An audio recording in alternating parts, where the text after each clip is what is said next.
Tes. Udah, oke. Assalamualaikum warahmatullahi wabarakatuh. Jadi pada kesempatan hari ini, saya akan mempresentasikan tentang materi yang telah diberikan oleh dosen saya sebagai eh, buat materi dari dosen saya untuk ujian akhir semester. Sebelumnya perkenalkan, nama saya Farsal Jadi Bisano. NIM saya 2025 32033 dari kelas A Sistem Informasi. Oke, jadi yang pertama tuh ada Business Intelligence atau BI pada perusahaan retail. Jadi si BI ini adalah sebuah sistem yang mengubah data mentah menjadi informasi visual untuk analisis bisnis. Nah, di sini sebenarnya ada sebab akibatnya. Jadi ketika perusahaan retail itu punya jutaan data penjualan, tapi manajernya apa ya kayak pusing atau mungkin kayak kesusahan gitu. Itu tuh karena datanya tuh ada yang tidak bisa diolah. Nah, si B ini hadir untuk menyedot untuk menyedot data tersebut, lalu diproses secara real time dan disajikan dalam bentuk dashboard. Nah, lalu di sini ada manfaat dan contohnya. Jadi contoh dari BI itu kayak si manajer ini bisa langsung tahu kalau contohnya kayak produk A adalah yang terlaris Juni. Nah, jadi kesimpulannya BI itu bisa mengubah data mentah menjadi wawasan strategis sehingga keputusan manajemen menjadi lebih cepat, akurat, dan berbasis data. Lalu ya, lalu yang kedua di sini ada Enterprise Resource Planning atau ERP sebagai integrator. Oke, jadi si ERP ini adalah sebuah sistem terintegrasi yang menyatukan seluruh seluruh proses bisnis dalam satu basis data. Dia di sini punya ada hubungan sebab akibatnya. Jadi penggunaan apa ya? eh, Pokoknya penggunaan sebuah aplikasi yang terpisah di tiap departemen menyebabkan data tidak sinkron. Atau misal stok di gudang berbeda dengan catatan penjualan, menimbulkan kesalahan pengambilan keputusan dan dapat apa ya kayak menduplikasi kerja gitu. Nah, si ERP ini juga punya manfaat. Di sini kita ada analisis manfaatnya. Pertama, data terpusat atau single source of truth sehingga semua divisi melihat informasi yang sama secara real time. Otomatisasi alur kerja lintas departemen itu kayak semisal ada order penjualan yang otomatis mengurangi stok gudang dan mencatat piutang di keuangan. Lalu selanjutnya ada mengurangi kesalahan input di ganda dan mempercepat proses bisnis. Lalu memudahkan pelaporan dan audit karena ada data konsisten.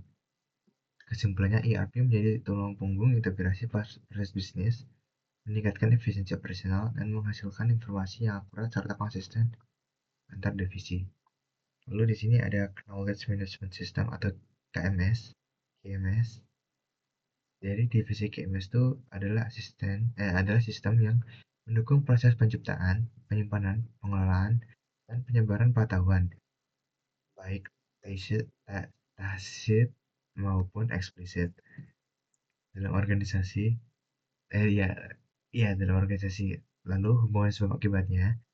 Jadi si KMS ini bisa membantu karyawan senior untuk memiliki tacit knowledge berupa pengalaman cara memecahkan masalah yang belum terdokumentasi ketika pensiun. Lalu memberikan pengetahuan tersebut buat terus pengetahuan tersebut hilang yang membuat organisasi harus belajar dari nol dan risiko kesalahan berulang meningkat. Itu maksudnya kalau eh, apa ya kayak si karyawannya ini misal mungkin dia lupa atau gimana. Nah, kalau nggak ada KMS ini, jadi organisasi itu harus belajar lagi dan belajar ulang lah kayak learning curve tinggi dan risiko kesalahan berulang itu bisa meningkat. Lalu si KMS ini punya manfaat, yaitu dapat mengonversi pengetahuan menjadi explicit knowledge, SOP, database solusi masalah, FAQ internal. Nah, di sini tuh selain itu ada juga mempercepat proses pelatihan karyawan baru, mencegah hilangnya pengetahuan kritis atau knowledge loss. Yang selanjutnya ada mendorong budaya berbagi pengetahuan antar karyawan, atau bisa disebut knowledge sharing culture. Kesimpulannya, KMS penting agar pengetahuan organisasi menjadi aset yang berkelanjutan, tidak bergantung pada individu tertentu, sehingga keberlangsungan operasional tetap terjaga. Selanjutnya yang keempat, di sini ada Key Performance Indicator atau KPI dalam divisi penjualan. Jadi si KPI ini adalah sebuah indikator terukur yang digunakan untuk menilai sejauh mana suatu unit atau individu mencapai target kinerja yang telah ditetapkan. Nah, di sini si KPI ini punya hubungan sebab akibat di perusahaan itu, khususnya buat divisi penjualan.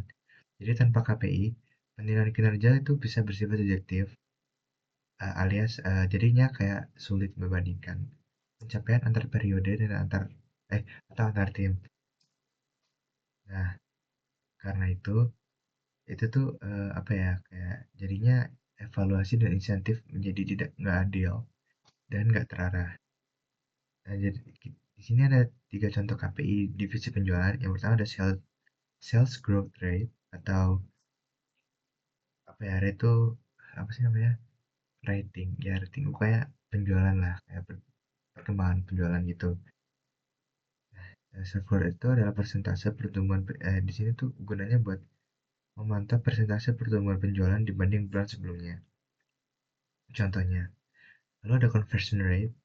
Di sini si conversion rate itu berfungsi buat mengkonversi persentase prospek lead atau leads yang berhasil menjadi transaksi penjualan. Lalu ada target achievement rate.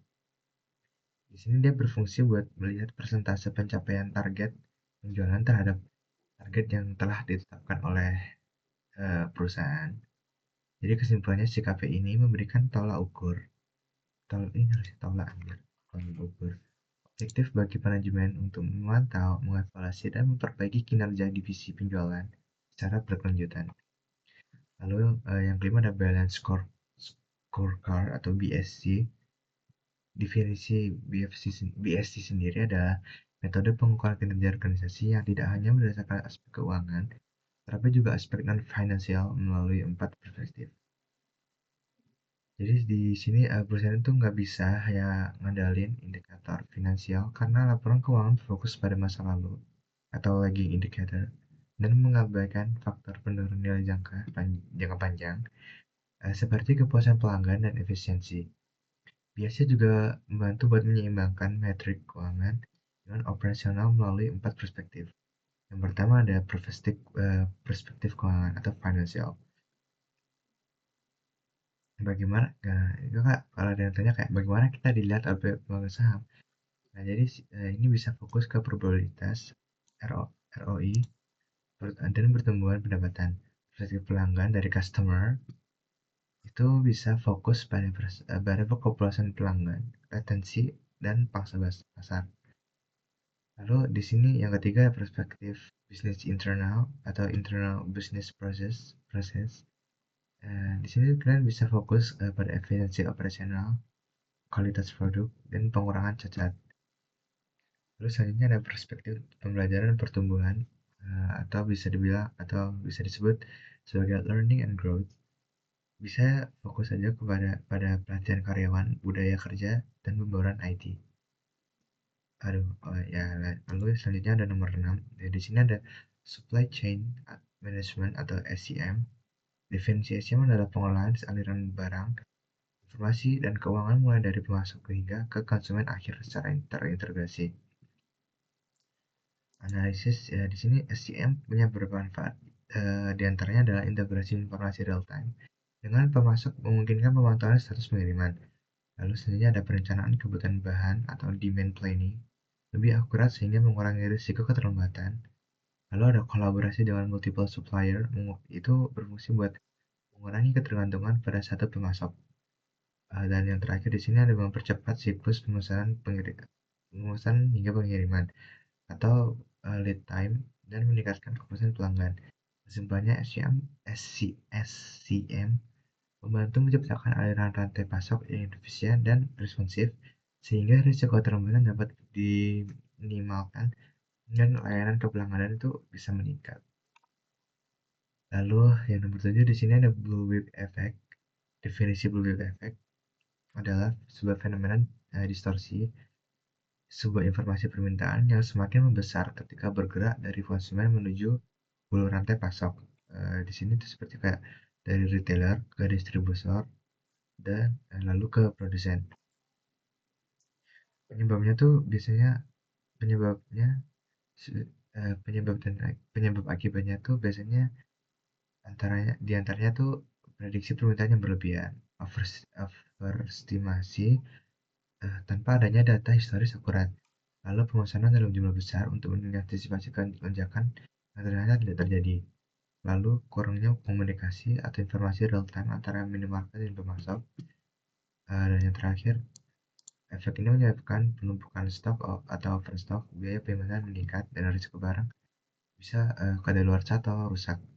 Nah, solusinya di sini ada berbagi data penjualan aktual atau point of sale data secara real time, lalu menggunakan sistem peramalan forecasting, menerapkan strategi vendor management inventory atau PMI, dan di terakhir adalah mengurangi pemesanan atau order batching. Jadi kesimpulannya si blue wave effect ini timbul dari informasi yang terdistorsi dan kurang transparan. Solusinya adalah kita bisa meningkatkan keterbukaan data dan koordinasi antar pihak dalam rantai pasok. Lalu di sini ada Gantt chart dalam manajemen proyek.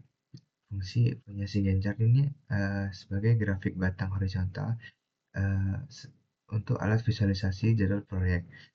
Si Gantt chart ini bisa ngebantu manajer proyek merencanakan, mengordinasikan dan melacak tugas-tugas spesifik dalam proyek pengembangan aplikasi informasi yang ditampilkan.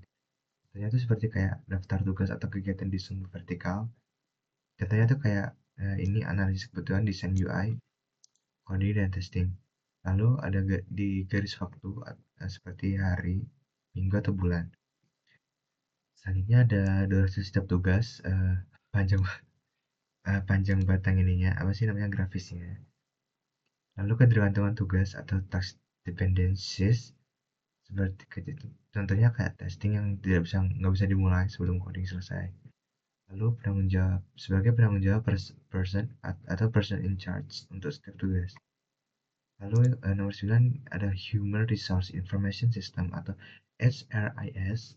Nah, si HRIS ini berfungsi buat mendigitalisasi dan mengotomatiskan tugas-tugas administratif HR atau human resource yang repetitif. Contohnya tuh ini buat efisiensinya tuh kayak jadi si karyawan ini bisa apa ya? Bisa inilah bisa lebih lebih efisien cara kerja mereka tuh. Lalu penggajian. Nah, si ini tuh si human resource information system tuh juga menjadi sebagai tanggung jawab untuk apa sih namanya? Buat menentukan gaji para karyawannya gitu. Lalu yang terakhir atau nomor 10 di sini ada studi kasus integrasi sistem informasi manajemen.